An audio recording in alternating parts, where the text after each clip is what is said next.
Salut les collectionneurs, bienvenue sur Baka. Aujourd'hui on va revenir sur les figurines présentées à l'Anime Japan 2023 et on va commencer par les prizes avec une sélection de pas mal de mangas, notamment Dragon Ball. C'est ça, et allez, petit aparté où vous avez la chance de découvrir des statues 1-1. Magnifique, hein. Je veux dire, on a tous envie d'avoir une décoration comme ça, du 1-1.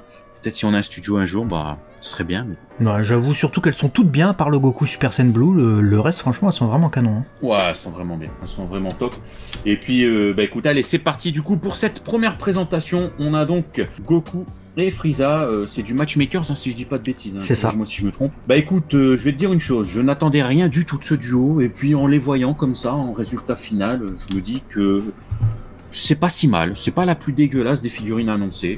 Sensation déjà vue, mais plutôt pas mal. Ouais, moi je suis un peu déçu par la qualité du Frieza, on voit les démarcations et tout ça, perte de qualité sur le visage, c'est des stickers, c'est même plus des... Bon, par la bouche qui est creusée, ce qui est un peu dommage parce qu'on avait vu les prototypes qui étaient vraiment pas mal, donc j'en attendais quand même un peu plus qu'initialement, hein, lorsqu'il y a eu l'annonce de Goku versus Frieza, quand on a vu les visuels on s'est dit « Ah putain ouais, ils reprennent cette illustration de Toriyama », donc ça sera deux figurines vendues individuellement, là au moins on a la qualité du produit quasiment final, j'ai l'impression. Pareil pour Bardock. Je pense aussi.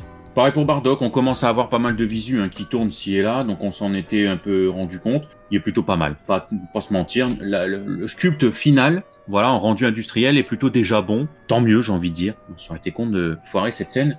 Et puis on a du Super Saiyan qui suit. Ouais, Super Saiyan Goku Vegeta, qu'est-ce que t'en penses? Parce que je sais que t'avais une grosse attente sur les Chosenshi Retsuden, parce que c'est cette gamme. Alors que ce soit Bardock ou Goku et Vegeta Chosenshi, c'est des figurines qui sortent et qui sont sorties ce mois-ci au mois de mars au Japon. Donc peut-être pas encore chez nous, mais au mois de mars au Japon on les a. Qu'est-ce que t'en penses? Bah j'aime bien, je préfère le Goku au Vegeta, je vais pas te mentir. Je trouve mieux réussi, son air, son visage, etc. Puis c'est une proposition qui me séduit toujours parce que par sa rareté en fait. Donc non, je suis plutôt content on va dire, de les voir, un peu rassuré même. Moi là où voilà, le bas blesse, ça serait peut-être sur la Clear Eyes, hein, parce que la Clear Eyes on l'a trouvé vraiment cool. C'était une bonne proposition, le sculpte de Gotenks est super, mais la colo du produit fini, ils se sont niqués. Hein. Sur les parties clés, ça va, mais sur le reste... C'est bronzé de ouf, il va falloir jouer sur ton éclairage en fait, puisque le concept d'éclairage c'est aussi de jouer avec ton éclairage pour faire ressortir la différence, pour que le teint allé soit un peu amoindri, parce que là, moi je savais pas qu'un Super Saiyan ça fonçait la peau. Hein. Ouais, normalement ça l'éclaircit, là ils ont fait l'inverse. Là où la figurine qui sortira soon, hein, très prochainement, la Blood of Saiyan de Gohan du film, qu'on avait mis également dans le classement des figurines du mois, n'hésitez pas à aller voir cette vidéo. Elle est plutôt sympathique, j'espère juste que le contour de la bouche sera pas aussi accentué, que ça ne fera pas trop dégueulasse sur certains produits voilà, qui seront commercialisés. Évidemment pas de brush. Hein. Non, pas de brush, mais bon, le sculpte est plutôt top, donc voilà. J'ai même bémol que toi la bouche, donc on espère que ça sera enlevé. Par contre, excusez-moi messieurs dames, mais là je vais être un petit peu méchant, c'est quoi cette dégueulasserie avec ce Goran Beast? Ouais, on avait vu, rappelez-vous, on avait fait une vidéo lorsque la DXF du film avait été annoncée, elle sortira au mois de mai, donc il reste encore 2 mois, mais là je pense qu'on est quasiment sur le produit final. On voit l'emboîtement au niveau de la taille, d'accord, bon il a pas su bien emboîter, le gars c'est pas très grave, mais je la trouve moche. Ouais bon, elle est moche quoi, elle a pas de vie, il n'y a pas d'âme qui se dégage de ce truc, c'est... Ouais, en tout cas, je suis pas du tout emballé, elle vient pas me chercher cette figurine, non. Non, très peu pour moi. On va passer au Solid Edgeworks volume 10 du coup, avec ces deux Vegeta Podium, hein, rappelez-vous.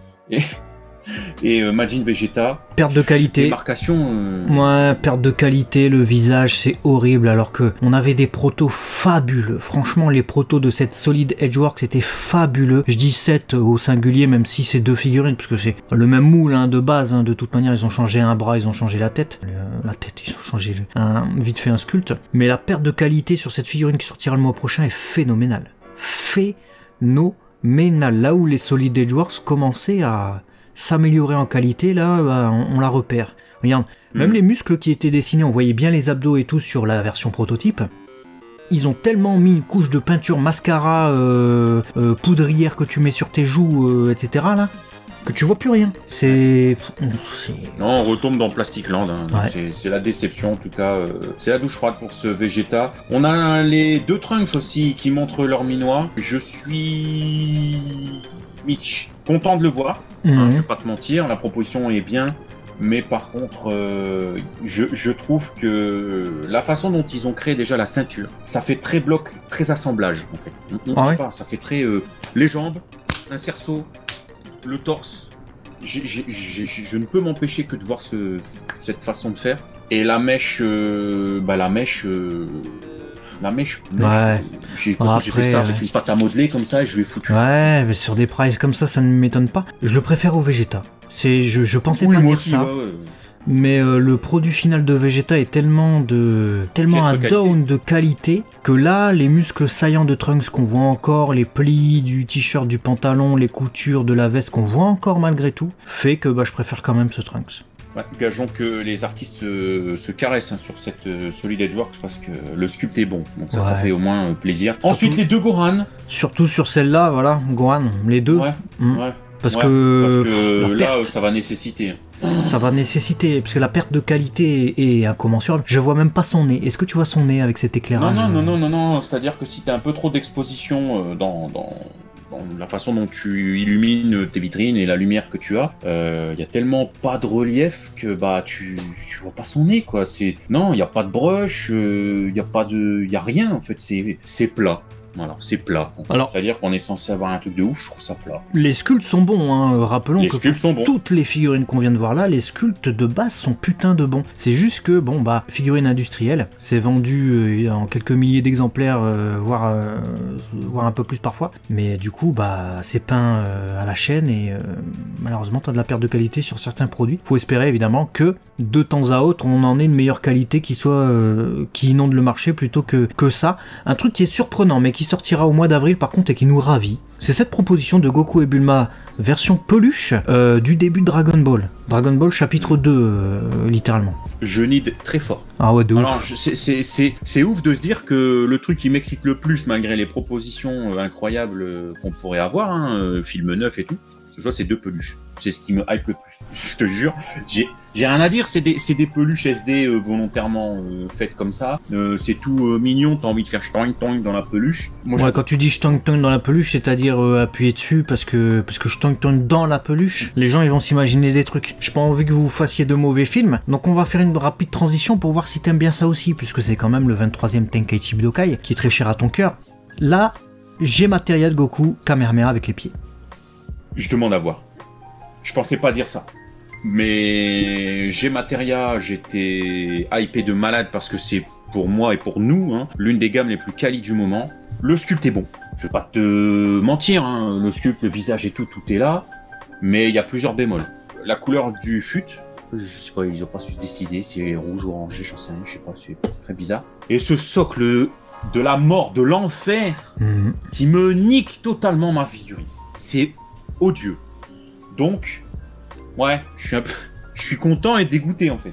Voilà ma pensée de cette G-Materia. Je te rejoins aussi, c'est un peu dommage avec surtout avec un Kamehameha avec les pieds qui auraient pu servir de base pour le socle.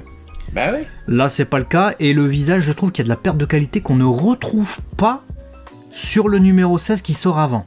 Le numéro 16 qui sort le mois prochain, au mois d'avril, il est très bien. Franchement, on voit certes la perte de qualité sur les parties vertes et noires, mais comparativement, tu vois, la bouche elle est creusée, il y a des reliefs de visage, il y a l'air d'avoir du brush dans les cheveux. Écoute, choisis ta G-Materia. Je peux pas, il n'y a pas grand chose à critiquer sur ce numéro 16, à part le socle en fait. Je trouve dommage, vu la position justement à genoux, ils auraient largement pu peut-être un peu, je dis bien un peu, aplatir le genou histoire qu'il tienne sans socle. Voilà, la position le permettait. Bon, à mon avis, il tient sans socle, mais j'espère. Effectivement, c'est un peu con d'avoir foutu un socle pour un truc comme ça. Et écoutez, on va se retrouver très prochainement pour une vidéo dédiée aux autres prizes du moment. Là, on a fait 10 minutes sur Dragon Ball. Voilà, dites-nous lesquels vous avez préférés. Et nous, on se retrouve très vite sur Abaka, la chaîne des collectionneurs. Des bisous, on vous aime. Ciao.